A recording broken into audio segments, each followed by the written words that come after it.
সকালবেলা বাহিরে বের হয়ে মনাকে নিয়ে একটু বের হয়েছিলাম। বের হয়ে দেখি এই মহাশয় ভদ্রমহিলা এখানে বসে আছে। এই ময়লার ভিতরে ডাস্টবিনে বসে আছে। তা আমার মনে একটা কেক খাইছিল, সেটার অর্ধেকটা রয়ে গেছিল। আমি ভাবলাম অর্ধেকটা ওকে দিয়ে দিই, ও খাক। ওমা, কেকটা মেলা মারতে দেখি তার আন্ডা বাচ্চা এসে হাজির। ও খাবে কি? ওর আন্ডা বাচ্চা খাওয়া শুরু করছে। আমি কিন্তু প্রথমে খেয়াল করিনি যে এখানে ওর আন্ডা বাচ্চাগুলো আছে, কারণ ওরা এই পাশে ছিল আর ও ওই পাশে। যখন কেকটা মেলা মারছি তখন দেখি এগুলো এসে হাজির। তারপর আমি কি করব, বাসায় গিয়ে আবার বিস্কিট নিয়ে আসছি। গিয়ে দেখি বইমে বিস্কিটও নাই, শেষ। কেক বিস্কিট সব শেষ।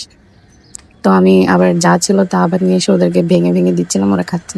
আমি ওদেরকে প্রায় আমার মার হাত, মানে আমার মাকে দিয়ে বন কেক এসব কিনে এনে ওকে দিই, কারণ ও অনেকগুলা বাচ্চা দিছিল কিছুদিন আগে।